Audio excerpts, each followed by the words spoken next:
வணக்க மக்களே, நம்ம தளபதி வந்து ஹோல் மீடியாவே தெறிக்க விட்டுட்டு இருக்காரு. நேற்று நடந்த சம்பவம் அப்படி ஒரு சம்பவம். என்னன்னு பார்த்தீங்க அப்படின்னா, என்டிடிவிக்கு வந்து ஸ்பெஷலாக வந்து இன்டர்வியூ கொடுத்துருக்காரு.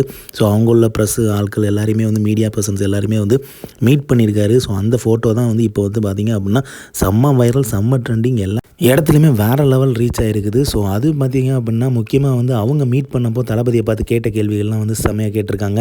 அதுக்கு வந்து தளபதியோட ரெஸ்பான்ஸுமே வேறு லெவலில் இருந்திருக்கு. ஸோ அதே மாதிரி பார்த்திங்க அப்படின்னா அவர் தெளிவாக சொல்லியிருக்காரு, என்னோட ஒரே குறிக்கோள் வந்து தேர்தலில் வெற்றி பெறுறது தான். தமிழக அரசியலில் வந்து யாரையுமே வெற்றி பெற வைக்க நான் இங்கே வரவில்லை. ஸோ வெற்றி பெறதுக்கு தான் வந்திருக்கேன். ஸோ ஒரே ஒரு தேர்தலுக்காக அரசியலுக்கு நான் வரல. நீண்ட காலம் அரசியலில் பயணிக்கணும், நீடிக்கணும், அந்த திட்டத்தோடு தான் வந்திருக்கேன். ஸோ இப்படி ஒரு சம்பவம் நடக்கும்னு எதிர்பார்க்கவே இல்லை அப்படிங்கிறத கரூர் சம்பவத்தை வந்து குறிப்பிட்டிருக்காரு. ஸோ அது வந்து இன்னுமே வந்து எனக்கு வந்து கஷ்டமாக தான் இருக்குது. ஸோ அது வந்து பார்த்திங்க அப்படின்னா அந்த சம்பவம் வந்து இன்னமும் குறி வைக்கப்பட்டுட்டு தான் இருக்குது அப்படிங்கிறதையும் குறிப்பிட்டிருக்காரு. ஸோ அரசியலுக்கு வந்ததுனால தான் ஜனநாயகன் படத்தை வந்து குறி வைப்பாங்க அப்படிங்கிறது நான் ஏற்கனவே வந்து நினச்சிக்கிட்டு இருந்தேன். ஸோ அதே மாதிரி நடந்துருந்து. ஸோ அதனால் வந்து நான் மனதளவில் வந்து அதுக்கு தயாராக தான் இருந்தேன்.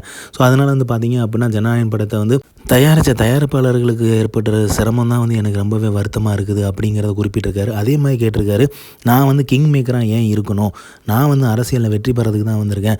உங்களுக்கு எப்படி அது தோணுச்சு நான் ஜெயிக்க மாட்டேன் அப்படிங்கிற மாதிரி, எது வந்து உங்களை தோண வச்சுது அப்படிங்கிற மாதிரி மீடியா பர்சனை பார்த்து கேட்டிருக்காரு. இவங்க வந்து எல்லாருமே என்னை வந்து பார்க்க வர்றவங்களை பார்க்கும்போது உங்களுக்கு வந்து கன்வின்ஸ் ஆகலையா நான் வந்து ஜெயிப்பேன் அப்படிங்கிற மாதிரி கேட்டிருக்காரு. ஸோ இது வந்து பார்க்கும்போது பார்த்திங்க அப்படின்னா தளபதி அவர்கள் வந்து ரொம்ப தீர்க்கமாகவும் முடிவோடு இருக்கார்.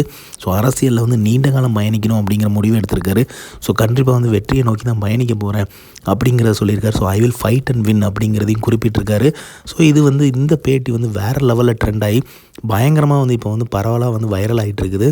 ஸோ தெளிவாக தெரியுது தளபதி அவர்கள் வந்து ஒரு முடிவோட களத்தில் இறங்கியிருக்காரு. ஸோ பின்வாங்க மட்டும் நான் தான் சொல்லியிருந்தார். ஸோ களத்தில் கண்டிப்பாக வந்து ஜெயிச்சே தீர்வேங்கிற ஒரு முடிவோடு இருக்கார். அதுவும் இந்த எலெக்ஷன்லேயே வந்து தன்னோட ஆட்டத்தை ஆரம்பிக்கணும் அப்படிங்கிற மாதிரி முடிவோடு இருக்கிறது கிளியராகவே தெரியுது. ஸோ வேறு லெவல் வந்து தமிழக அரசியல் வந்து வரப்போகுது. ஸோ இன்னும் 2 மாதங்களில் வந்து சம்பவம் பயங்கரமாக பல இருக்குது அப்படிங்கிறது நல்லாவே தெரியுது. அதேமாதிரி பார்த்திங்க அப்படின்னா அடுத்த மீட்டிங்குமே வந்து செகண்ட் வீக் ஆஃப் ஃபெப்ரவரியில் இருக்குங்கிறத அவங்கக்கிட்ட குறிப்பிட்டிருக்காரு. ஸோ திருப்பியுமே தளபதி அவர்கள் வந்து மக்கள் சந்திப்பு களத்தில் இறங்குறதுக்காக தயாராகிட்டு இருக்காது. நல்லதே நடக்கும், கான்ஃபிடண்ட்டாக இருப்போம், வெற்றி நிச்சயம்.